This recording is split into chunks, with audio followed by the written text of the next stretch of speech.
En la segunda parte nos dice, realizar el planteamiento del modelo identificando las ecuaciones a ser utilizadas según su elección, considerando un tipo de demanda lineal con pendiente negativa y costos marginales constantes, así como los supuestos respectivos que permitan visualizar los diversos equilibrios.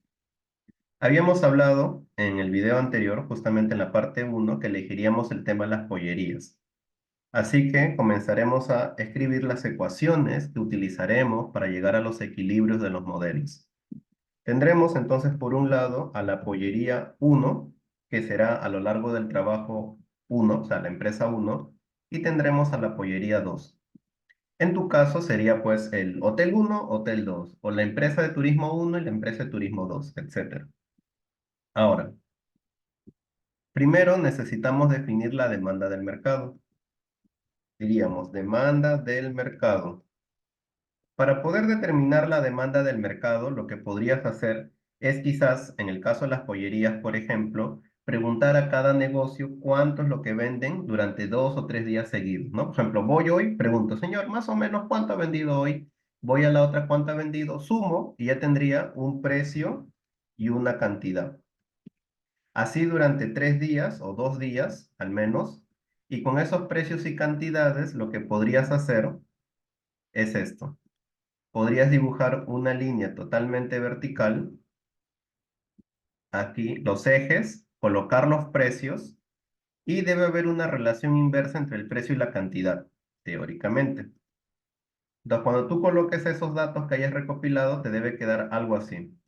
No te va a quedar derecho, pues, pero te va a quedar algo así. Con la ayuda de una regresión lineal o con claro, con una regresión lineal, deberías dibujar una línea que pase aproximadamente por todos los puntos. Y esa de allí sería la demanda estimada del mercado. También puedes, si no, suponer, ¿no? Porque aquí justamente nos dice, así como los supuestos respectivos, ¿no? O sea que algunas partes puedes suponer. Suponer no es lo mismo que inventar. Suponer es, en base a lo que observas y a datos medibles, comenzar a teorizar que ciertos valores pueden tomar ciertas cuantías. En este caso, lo primero que necesitamos es la demanda del mercado. La demanda de mercado, en su forma de demanda inversa, va a ser P, que depende de Q, igual a menos Q. Esta es la demanda del mercado. Para este caso, por ejemplo, para mi caso de las pollerías, yo voy a decir, la demanda del mercado va a ser igual a 90 menos Q. ¿Qué significa esto? Aquí tengo una demanda lineal, ¿sí? Esto es una línea recta con pendiente negativa, y justamente lo que me decía aquí, una demanda lineal con pendiente negativa. ¿Por qué 90? Yo estoy diciendo que, eh, por ejemplo, estoy diciendo, cuando el precio es cero, o sea, cuando el pollo lo regalan, la cantidad máxima que la pollería, que el mercado, ambas pollerías ofrecen es 90. Es lo que estoy diciendo aquí en pocas palabras. O sea, cuando el precio es sumamente bajo, la cantidad que la gente compra como máximo es 90. O sea, esa es la demanda máxima en estos dos pueblitos, ¿no? Y de otra forma también, cuando la cantidad es cero, o sea, nadie compra cuando el precio máximo llega a 90, ¿no? Entonces, eso es lo que deberíamos tener allí en cuenta. Ahora, una vez teniendo la demanda, hay que explicar qué es Q. Q mayúscula es la suma de Q1 más Q2. ¿Sí? Q mayúscula es la suma de Q1 más Q2. Q1 de quién es? De la empresa, de la pollería 1. ¿Y Q2 de quién es? De la pollería 2. Ahora, una vez que ya tenemos claras las demandas del mercado, el siguiente paso sería la demanda individual. Individual. Ya se sobreentiende que individual se refiere a la demanda de cada empresa.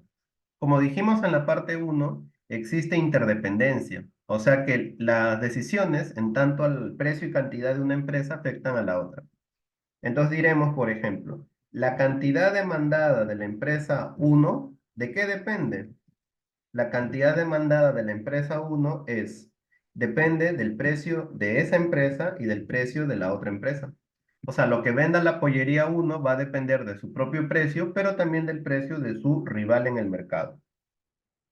Y siempre va a tener esta forma, mira, va a tener esta forma, A menos P1, su propio precio, más B por P2.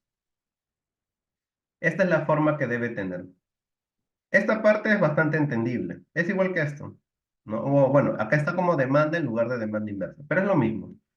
A medida que el precio suba, A menos el precio se va haciendo más pequeño. O sea, a medida que el precio sube, las ventas de la pollería uno van disminuyendo. La gente compra menos si el precio es más alto. Y si el precio es más bajo, compra más.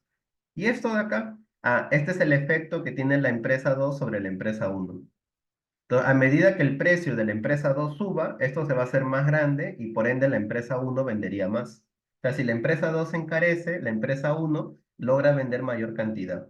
En cambio, a medida que este precio sea más pequeño, nunca llegando a ser negativo, pero sí más pequeño, las ventas de la empresa uno van a ser también más pequeñas. ¿Sí? Entonces, eso de allí es la demanda individual. Aquí, algunas especificaciones que debemos tener en cuenta. La letra B que aparece allí debe ser, uy, al revés, ahí está, debe ser más de cero y debe ser menos de 2. ¿Sí? Eso es una especificación o supuesto teórico. La letra C, que aún no la hemos mencionado, debe ser menor que A. Ya vamos a llegar allí. Y también debemos colocarle los valores. Entonces yo digo, por ejemplo, esta cantidad es la cantidad máxima cuando el precio es cero. O sea, cuando la pollería regala sus pollos, es un decir, porque obviamente eso no va a ocurrir, pero es un decir, ¿cuánto es la cantidad máxima que la gente compraría? Si suponíamos antes que la gente como máximo compra 90 en todo el mercado, podríamos suponer que una pollería podría abastecer hasta casi la mitad. Vamos a ponerle 50. Habría que especificar cómo llegué a ese 50, ¿no? ¿Con qué supuesto? ¿Qué es lo que he tomado en cuenta? Y aquí el B, el impacto que tiene la pollería 2 sobre las ventas de la pollería uno. Como sabemos que B debe estar entre cero y 2, y eso se debería determinar con la elasticidad precio, elasticidad cruzada de la demanda, aquí lo que vamos a hacer es colocarle un valor arbitrario. Vamos a ponerle que es 0,5, por ejemplo. Entonces 0,5 va a representar el efecto de la pollería 2 sobre la pollería uno. Y esa de aquí ya sería la demanda individual de la pollería uno. Vamos a escribir ahora la demanda individual de la pollería 2. Aquí, en esta parte, segunda parte del trabajo, lo difícil es llegar a los supuestos, o sea, explicar por qué has considerado cada número. Para la segunda empresa vamos a considerar que también su cantidad máxima que produce 50, aquí sería menos el precio 2 de esa misma pollería, más 0,5 el precio uno. Y esas de allí van a ser las demandas individuales de cada pollería. Luego, como nos mencionan aquí, nos faltan los costos. Entonces vamos a decir costos de cada empresa. En este caso diremos lo siguiente.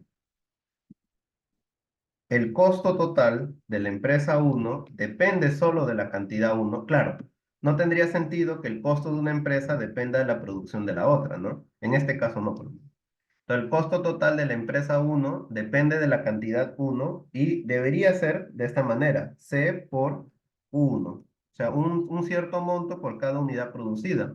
Ahí estamos suponiendo que el costo fijo es igual a cero y allí también apareció la letra C, la que dijimos que tenía que ser menor que A. O sea, tiene que ser menos de 50. Ya está.